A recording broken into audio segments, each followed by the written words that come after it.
Hai, Assalamualaikum guys, selamat datang ke SRTV dan sekarang kita berada di video ulasan mengenai perlawanan yang telah Sabah FC lalui, perlawanan kedua itu menentang Kelantan United.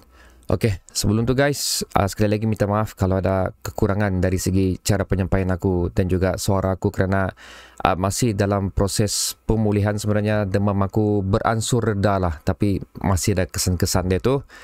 So, aku ada mention yang aku tidak akan tengok perlawanan ni kerana aku bekerja, tapi oleh kerana keadaan yang tidak mengizinkan, aku terpaksa ambil MC lah untuk kerja aku semalam dan aku tidak turun ke stadium. Instead aku pergi melanggan soka lah. So di situlah aku tengok perlawanan di antara Sabah dan juga menentang Kelantan ni. So again, kalau ada apa-apa kekurangan untuk video ni dari segi cara penyampaian atau data perkongsian, aku ingin memohon maaf, tapi aku akan cuba untuk kongsi yang terbaik untuk anda mengenai ulasan perlawanan kedua Sabah FC menentang Kelantan United. So okay guys, ini adalah keputusan yang telah dimiliki oleh kita dan juga of course Sabah FC, di mana keputusan telah berakhir dengan 4 gol telah dilakukan oleh kedua pasukan. Itu Sabah sebanyak 3 gol dan 1 gol untuk Kelantan United, di mana gol Sabah dijaringkan oleh Darren Park dan juga Telmo, manakala gol yang telah dijaringkan oleh Indra Putra pada hampir minit-minit terakhir perlawanan lah yang meleburkan impian kita untuk mengekalkan clean sheet. Meneruskanlah perjuangan clean sheet untuk apik juga bagi perjalanan Sabah FC untuk saingan Liga Super 2023 ni. Sebelum tu guys, sebelum aku pergi jauh untuk ke Sabah FC, aku kena shout out juga untuk corak permainan yang telah ditampilkan oleh Kelantan ni. Seperti mana aku katakan pada video sebelum ni, mereka ni adalah merupakan satu pasukan yang cukup degil juga sebenarnya. Hasil daripada perkongsian aku perlawanan antara Sabah FC dan Kelantan sebelum ni pun memang berakhir dengan keputusan yang mempunyai gol yang agak kurang, dan memang aku katakan sekali lagi agak sukar untuk membolosi gawang pintu gol Kelantan United ni. Lebih-lebih lagi Selangor pun hanya mampu untuk menjaringkan sebanyak 1 gol sejak sewaktu perlawanan mereka. Walau macam mana pun, Sabah tidak mensia-siakan peluang yang ada lah. Again, aku mau shout out Indra Putra Mahyudin. Dia adalah merupakan pemain yang kalau aku rasa paling senior bersama di Kelantan United. So dia ni kalau disamakan dengan Sabah FC, Indra ni adalah Amri Yahya untuk pasukan mereka lah. Dan di mana gol yang telah dijaringkan oleh Indra tu, itu memang boleh dikatakan antara gol yang tercantik, free kick yang terhebat. Kesempatan utama yang telah dipilih oleh KS sama seperti apa yang telah diturunkan untuk perlawanan pertama Sabah FC. So ini pun aku antara prediction yang telah aku lakukan juga, di mana aku yakin yang OKS akan mengekalkan kesebelasan utama Sabah FC oleh kerana persembahan yang cukup bagus telah dilakukan sewaktu menentang PDRM dan seterusnya, of course untuk mengekalkan lagi momentum dan juga mewujudkan lagi kesefahaman yang perlu dicari, perlu diserasikan lebih cepat sebelum kita beralih untuk menentang perlawanan yang menentang pasukan yang memang sudah berada di Liga Super pada musim sebelum ni, iaitu Seri Pahang lah. Perlawanan itu akan berlaku selepas saja Sabah menentang Kuching City nanti. So itu adalah merupakan perlawanan yang penting bagi aku. 3 perlawanan pertama ni, Sabah menentang PDRM, Kelantan United dan juga Kuching City, untuk pendapat aku adalah perlawanan yang must win, di mana kita harus mendapat 9 mata daripada 3 perlawanan ni. So daripada apa yang aku perhatikan untuk perlawanan Sabah FC menentang Kelantan United ni, again, terlebih dahulu aku mau perkatakan aku lebih gemar menyaksikan sewaktu Sabah menentang PDRM. Bukan aku katakan menentang Kelantan United ni perlawanan yang tidak best. Best perlawanan ni, syok tengok perlawanan ni, tapi lebih hebat apa yang ditampilkan sewaktu menentang PDRM lah. Dan aku ingin shout out juga untuk gol-gol yang telah dilakukan oleh Darren Park dan juga Telmo.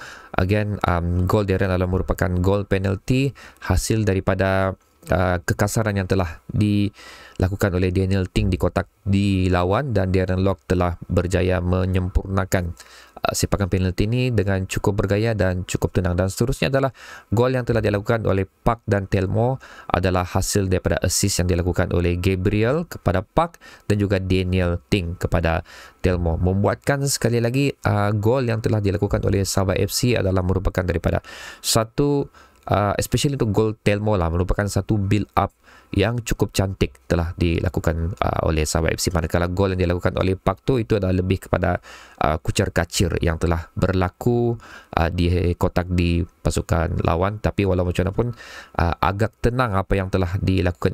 Individu yang terlibat kalau kena silap untuk gol Park ni adalah Dominic Gabriel, of course, yang pemain yang melakukan assist dan seterusnya disempurnakan oleh Park Ti-su.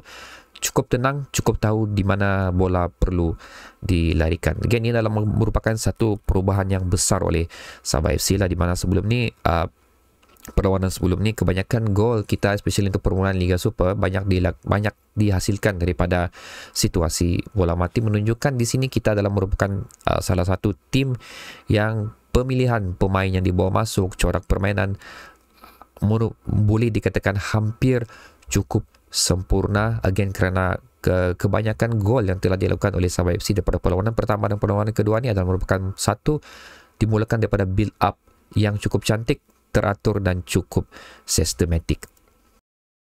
Walaupun aku berpuas hati dengan apa yang ditampilkan oleh Sabah FC perlawanan ni, of course dengan mengutip another 3 point untuk mengukuhkan lagi kedudukan kita di saingan Liga Super ni, ada juga beberapa benda yang aku perhatikan tidak begitu menyenangkan akulah, especially dengan Jilton Sadil dikenakan lagi kad kuning pada perlawanan ni, telah membuatkan Jilton dan Sadil telah mengutip 2 kad kuning masing-masing lah, 2 kad kuning di sepanjang 2 perlawanan yang telah mereka lalui. Ini adalah benda yang antara benda yang telah aku sentuh pada video ni, di mana mereka perlu lebih mengawal emosi mereka perlu lebih mampu untuk mengelakkan lah untuk melakukan unnecessary thing yang menyebabkan mereka akan dikenakan kad kuning, di mana kalau aku nak silap 3 kad kuning yang seterusnya akan menyebabkan mereka digantung perlawanan. Dan seperti mana aku cakap, untuk perlawanan yang akan datang, kita kebanyakan tim yang kita tempuhi adalah tim yang sudah berada di Liga Super. So keberadaan 2 pemain ni, iaitu Jilton dan juga Sadil ni, dan juga beberapa pemain lain lah, tapi of course aku akan fokus Jilton dan Sadil kerana mereka adalah merupakan 2 individu yang telah mengutip 2 kad kuning dalam tim Sabah FC sekarang ni, perlu mengelakkan daripada digantung perlawanan apabila berjumpa dengan tim-tim yang besar ni. Dan seterusnya adalah Kumaran. Okey, aku mengharapkan satu performance yang seperti mana Kumaran telah tampilkan sewaktu beliau berada di PJ City. Unfortunately, untuk perlawanan menentang Kelantan United ni, of course mungkin banyak faktor yang kita kena tengok lah kenapa Kumaran begini. Satu adalah mungkin nervous, masih ingin menyesuaikan diri dengan apa yang OKS perlukan, ataupun mungkin beliau terlalu fokus untuk mendapatkan gol. Mungkin juga kerana beberapa peluang telah dimiliki oleh Kumaran, beliau gagal untuk menyempurnakan peluang tersebut, dan beberapa kali juga Kumaran telah terlepas bola. So ini yang lebih membantutkan pergerakan Sabah FC, especially untuk separuh masa kedua. Separuh masa pertama, game tu memang enjoy kita tengok, serangan bertali arus telah dilakukan oleh Sabah FC.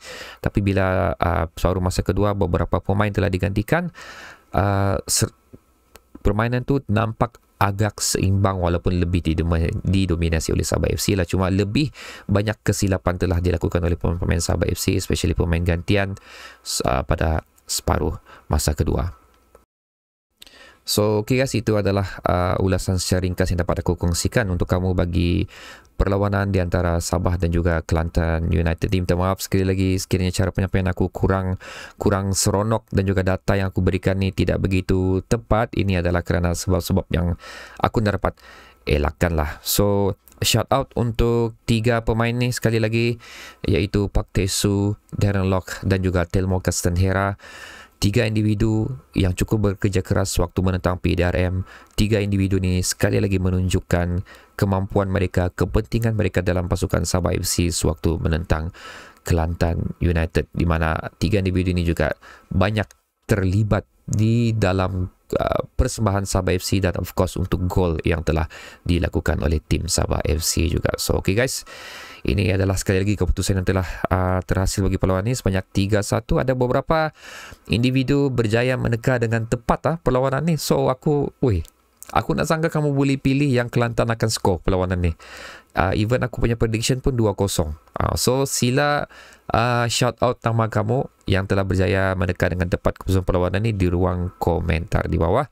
Anda adalah individu yang terhebat lah. Okay, antara yang terhebat untuk menekan jaringan gol yang bakal berlaku pada perlawanan ni. So sehingga berjumpa lagi di video untuk Kuching City lah, apalagi kan untuk perlawanan seterusnya. So okay guys, Assalamualaikum, SMJ untuk kita semua.